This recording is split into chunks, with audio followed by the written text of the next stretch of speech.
Welcome to ಮನೋರ. ಇವತ್ತು ನನಗೆ ಸಡನ್ನಾಗಿ ಒಂದು ಕ್ವಶನ್ಸ್ ಬಂತು. ನನ್ನ ಮೈಂಡಲ್ಲಿ ನಾನೇ ಕ್ವಶನ್ಸ್ ಹಾಕ್ಕೊಂಡೆ. ನಾನು ಕರೆಕ್ಟಾಗಿ ಹೋಗ್ತಿದ್ದೀನಾ, ಇಲ್ಲ ನಾನು ಏನೋ ರಾಂಗ್ ಮಾಡ್ತಿದ್ದೀನಾ ಅಂತ ತುಂಬ ಕ್ವಶನ್ಸ್ ಹಾಕ್ಕೊಂಡೆ. ಈ ಕ್ವಶನ್ಸ್ಗೆಲ್ಲ ಸೊಲ್ಯೂಷನ್ಸು ನಾನೇ ಹುಡ್ಕೊಂಡೆ. ಸೊ ಆನ್ಸರ್ಸ್ ಕೂಡ ಸಿಕ್ತು.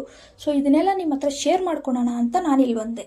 ಏನಂದರೆ ಗೈಸ್, ಈ ಬಿಸ್ನೆಸ್ ನನಗೆ ರೈಟಾ ಅಂತ ನನಗೊಂದು ಕ್ವಶನ್ ಬಂತು. ನನಗೇನು ಅನ್ನಿಸ್ತು, ರೈಟೇ. ಯಾಕಂದರೆ ನಾನು ಹೋಗ್ತಿರೋ ದಾರಿ ಕರೆಕ್ಟು, ಎಲ್ಲ ಕರೆಕ್ಟು. ಸೊ ಈ ಬಿಸ್ನೆಸ್ ಕೂಡ ನನಗೆ ರೈಟೇ. ಯಾಕಂದರೆ ನಾನು ಈ ಬಿಸ್ನೆಸ್ಸಲ್ಲಿ ರನ್ ಆಗಿ ಸಕ್ಸಸ್ ಆದರೆ ಹೆಸರು ಬರುತ್ತೆ ನನಗೆ, ಪ್ಲಸ್ ನನಗೂ ಪ್ರಾಫಿಟ್ ಇರುತ್ತೆ ಅನ್ನೋದೊಂದು.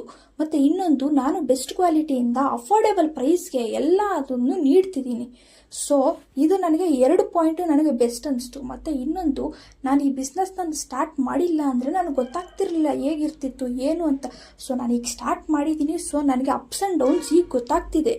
ಸೊ ಈ 2 ಪಾಯಿಂಟ್ಸ್ 2 to 3 ಪಾಯಿಂಟ್ಸು ನನಗೆ ಬೆಸ್ಟ್ ಅನ್ನಿಸ್ತು. ಸೊ ಇದೇ ರೀತಿ ನಾನು ಈ ಬಿಸ್ನೆಸ್ಸನ್ನು ಕಂಟಿನ್ಯೂ ಮಾಡ್ತೀನಿ.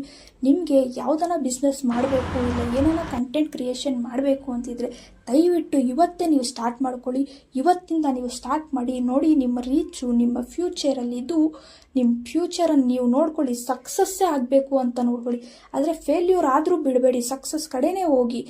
ನೀವು ಫ್ಯೂಚರಲ್ಲಿ ಒಂದು ಸಕ್ಸಸ್ಫುಲ್ ಮೆನ್ ಆಗಿ ಇಲ್ಲ ವುಮ್ಯಾನ್ ಆಗಿ ನಿಲ್ತೀರ. ಈ ಮಾತನ್ನು ನೆನ್ಪಿಟ್ಕೊಳ್ಳಿ. ನಿಮಗೆ ಇವತ್ತೇನು ಥಾಟ್ಸ್ ಇದೆಯೋ ಅದನ್ನು ಇಂಪ್ಲಿಮೆಂಟ್ ಮಾಡಿ ಹೀಗೆ. ಸೊ ನೀವು ಒಂದು ಸಕ್ಸಸ್ಫುಲ್ ಆಗಿರ್ತೀರ.